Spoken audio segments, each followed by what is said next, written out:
Bonjour chers abonnés d'Alphie Cuisine, merci et bienvenue sur votre chaîne de cuisine préférée. Aujourd'hui on va préparer du ceebu jën, un plat typiquement sénégalais. Cette fois-ci c'est du ceebu jën blanc, on l'appelle ceeb bu weex, avec plein de légumes, igname, choux, carottes, aubergines. J'ai découpé 2 tomates, un oignon et un piment pour le rosti, comme on l'appelle.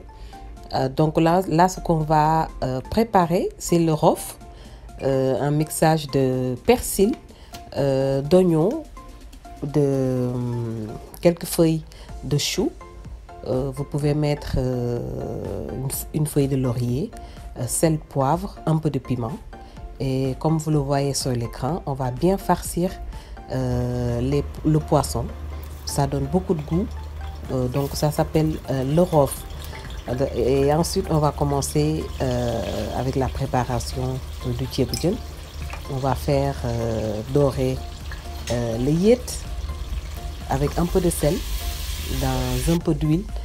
Ensuite, on va venir y rajouter les 2 tomates que j'ai découpées avec un oignon et un piment si vous aimez les plats épicés. Donc on va venir y rajouter quelques cuillerées à soupe de sauce soja. Voilà, et puis on va laisser dorer le tout. Si vous remarquez bien, il faut laisser la préparation. On va laisser réduire la préparation comme vous le voyez sur l'écran. Donc c'est bien réduit. On aperçoit bien l'huile de cuisson. Donc on va venir y déposer le poisson. Aujourd'hui on a choisi du merluza, ça veut dire du sëdd. Nous on l'appelle comme ça au Sénégal. Et puis on va venir y rajouter à peu près 1 litre voire 1,5 litre d'eau. Voilà, après on va rajouter les légumes. Donc on va commencer par les légumes qui prennent un peu plus de temps à cuire, comme la yucca, l'igname, les carottes, un peu de bissap, des feuilles d'hibiscus qui apportent beaucoup de goût aux plats comme les ceebu jën et autres.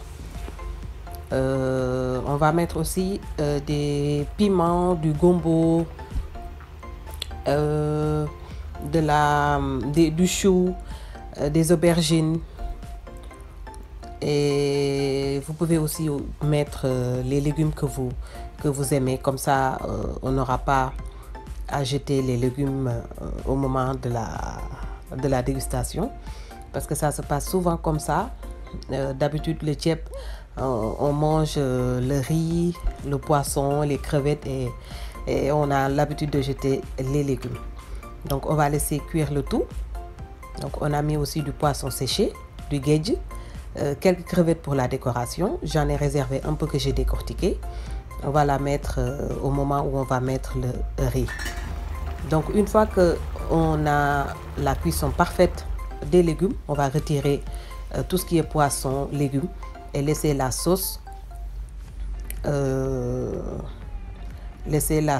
mijoter avec du nokos, le mixage d'oignons, d'ail, de piment. Et puis on va laisser à feu doux mijoter. Là on a mixé le bëgëj, ça veut dire c'est encore des feuilles d'hibiscus fraîches avec du gombo qu'on a fait cuire. Ça apporte aussi beaucoup de goût à ce plat.